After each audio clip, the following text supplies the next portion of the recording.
میرے دوستو، اپنے ماں باپ کے نافرمان پر ایک بات کر دوں۔ عربی کتاب کی ایک حکایت ہے کہ ایک خاتون کی شادی ہوئی۔ پہلی رات خاتون خاوند کے پاس کمرے میں پہنچی۔ سہاگ رات میں خاوند ایک تھال لے کر آیا جو صحبت اور سرید اور کھانے کا تھا، اپنی نئی نویلی دلہن کے سامنے رکھا اور کہا آئے کھائیں۔ تو اس کی بیوی کہنے لگی خاوند کو کہ جو میری ساس آپ کی امی ہیں وہ بھوکی تھیں، میں نے ان کا چہرہ دیکھ لیا تھا، اسے کھانے کی طلب تھی لیکن مہمانوں میں ٹھہری تھی تو کھا نہ سکی، امی کو بلا لو وہ بھی کھانا کھا لے۔ تو اس کا بیٹا کہنے لگا، یعنی اس کا خاوند جو اس ماں کا بیٹا تھا، کہنا امی کو بھوک نہیں تھی، کہا بھوک تھی، آپ بلا لیں۔ کہ نہیں تھی، کب سو گئی ہوگی، چھوڑو فلاں۔ یہ اصرار کرتی رہی، وہ انکار کرتا رہا۔ اس نے کہا بھوکی تھی، بڑے دنوں سے ہمارے گھر آپ کا رشتہ لے کر آتی ہے، میں اس عورت کے درد دل کو جانتی ہوں، اسے بلا لو، 2 لقمے کھا لے گی۔ نے کہا چھوڑو یار، ماں کو کیا ہے، یہ بوڑھے ایسے ہی ہو جاتے ہیں۔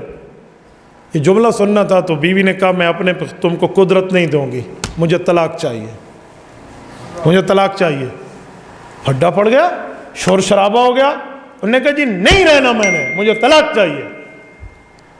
لڑائی ہو گئی، میکے والے آ گئے، اپنی بیٹی کو لے گئے، جرگہ بیٹھا، طلاق ہو گئی۔ اس خاتون کی ایک جگہ شادی ہوئی، اللہ نے اس کو اولاد سے نوازا، بچوں اور بچیوں سے نوازا، ماں باپ کے فرما بردار اولاد سے نوازا۔ ایک وقت آیا وہ ماں کو حج پہ لے گئے۔ یہ میدان عرفات میں جا کر بیٹھی ہیں اور بیٹے ماں کو گویا نیچے پاؤں نہیں رکھنے دیتے، اس کی عزت کرتے ہیں، احترام کرتے ہیں اور اس کا خیال بجا لاتے ہیں، احترام بجا لاتے ہیں۔ کھانے کا وقت ہوا تو یہ کھانا اکیلے نہیں کھاتی تھی، بچوں کو پتہ تھا کوئی غریب عورت اسے بلاتے، اس کے ساتھ بٹھاتے، کوئی غریب جا رہا ہوتا تو اس کے بچے اس کا منہ دھلواتے، اسے کھانا کھلاتے۔ اسی اسلام میں ایک شخص کو دیکھا پراگندہ بالوں سے، وہ ایک جگہ لڑکھڑاتا ہوا اور فضول قسم کی حرکات کرتا ہوا آ رہا ہے۔ بچوں نے اسے پکڑا اور اسے کھانا وغیرہ کھلایا، اس کا منہ دھلوایا اور بٹھایا۔ اچانک ہوا آئی اور اس عورت کے خیمے سے جو چادر تھی نا، جو آگے پردے کی لٹکی ہوئی تھی، وہ ہٹی، اور اس نے دیکھا کہ میرے بچے جس شخص کو کھانا کھلا رہے ہیں، جو فقیر اور ملنگ ٹائپ کا آدمی بیٹھا ہے، یہ تو وہی ہے جس سے میرا نکاح ہوا تھا اور طلاق ہوئی تھی۔ تو حیران ہو گئی، بچوں کو ایسے بلاؤ، کھانا وغیرہ کھا لیا، بلایا۔ پردے میں اس نے کہا کہ میں آپ کی وہی سابقہ بیوی ہوں جس نے آپ سے طلاق لی تھی، کیا ہوا، آپ کے اوپر کیا گزری؟ اس نے کہا آپ پہ کیا گزری؟ کہ یہ میری اولادیں ہیں، آپ نے دیکھا کتنے قدردان ہیں ماں باپ کے، کیسے معاملات چلا رہے ہیں، یہ سارے میرے بچے ہیں جو آپ کی خدمت کر رہے ہیں۔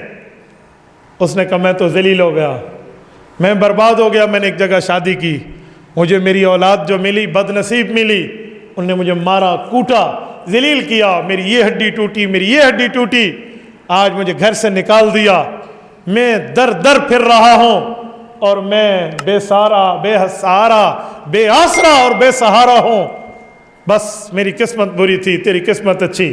اس خاتون نے کہا ایسی بات نہیں ہے، ماں باپ کو ستانے والا وہ گناہگار ہے جس کی سزا آخرت تو آخرت دنیا میں بھی ملتی ہے۔ میں نے اپنے ماں باپ کی قدر دی تھی، آج اس کا بدلہ دیکھ لے، جو تو نے کیا تھا جو اس کا بدلہ دیکھ لے۔